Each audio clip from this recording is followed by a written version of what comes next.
De Porfirio Díaz suelen apreciarse dos cosas: los grandes progresos del país durante su gestión, lo mismo que la gran desigualdad y opresión que imperó en México durante las décadas que Díaz se encontró al mando del gobierno, siendo estos dos aspectos a los que suele limitarse el análisis del porfiriato. Mas no dejemos de lado que la idea del México de un solo hombre justamente parte del mandato de Porfirio, y no es para menos, debido a que fue otro gran megalómano, a pesar de que sus detractores ignoran este punto y quienes lo admiran simplemente lo niegan. Desde muy joven, Díaz fue una persona bastante genuina, valiente como pocos y fiel a sus convicciones. De las muchas cosas positivas que pueden decirse del joven Porfirio Díaz es que durante el proceso electoral, donde era obligatorio votar por Antonio López de Santana, fue Porfirio el único que votó por el general Juan Álvarez, el único candidato de oposición, lo que era una afrenta al gobierno, y le ganó a Díaz la enemistad de las autoridades. De igual manera, después del sitio de Puebla, fue Porfirio uno de los soldados liberales que luego de ser liberado decidió volver a tomar las armas y se convirtió en un gran problema para los invasores franceses. Lo anterior nos hace ver a Porfirio como una persona casi ejemplar. Lo fue, de hecho. Lamentablemente, las cosas empezaron a cambiar luego de la caída del Segundo Imperio.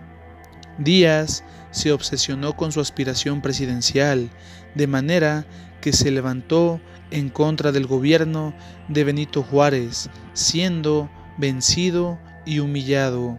No se quedó contento y volvió a sublevarse contra el gobierno de Sebastián Lerdo de Tejada, logrando vencer, y al poco tiempo ocupó la presidencia, asegurando que no volvería al cargo después de su mandato, lo que no cumplió, debido a que, junto a su séquito, comenzó a gestionar la propuesta para que un expresidente ocupara 2 mandatos no consecutivos, y luego simplemente se eternizó en el poder.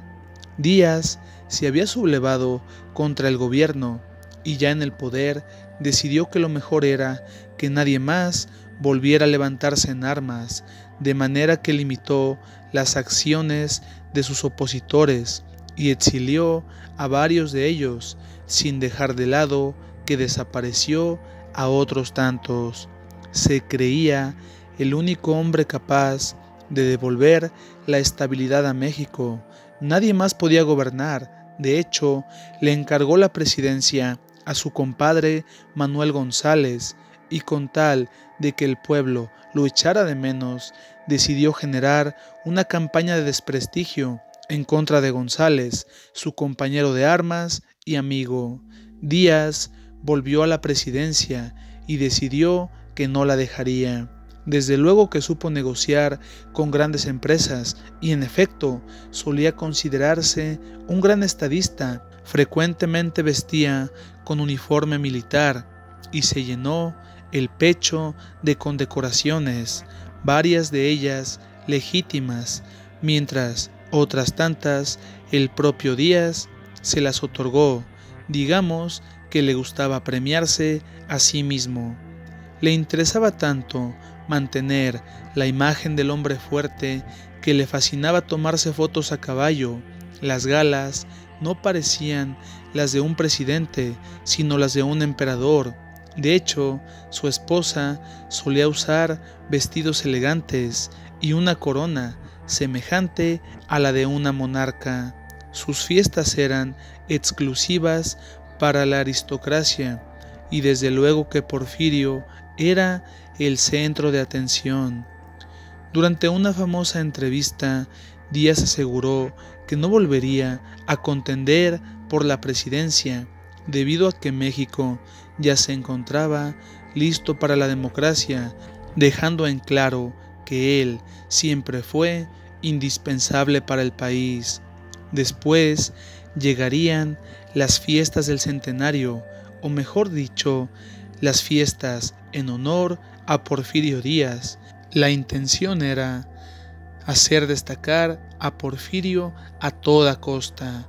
Se dedicó a inaugurar monumentos, se vistió de gala, le leían panegíricos y poemas, le llevaban serenata, se hicieron desfiles que más bien parecían un homenaje a Díaz.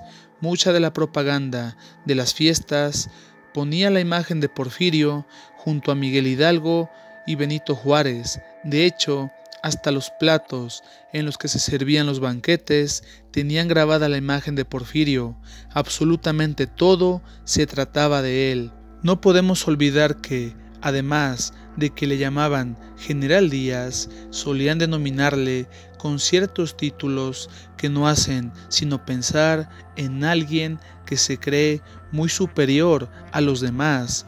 Le llamaban el héroe de Puebla, el héroe del 2 de abril, mientras que otros solían atribuirle el título del héroe de la paz. Se negó a abandonar el cargo inicialmente y durante la lucha maderista envió negociadores para que todos los porfiristas dejaran sus puestos, menos el propio Díaz. Durante sus años de exilio, nunca dejó de decir que él era y seguiría siendo el hombre indispensable para México. Dejó este mundo creyendo que su ataúd sería trasladado a su estado natal y se le brindarían todo tipo de honores, lo que hasta la fecha no ha sucedido.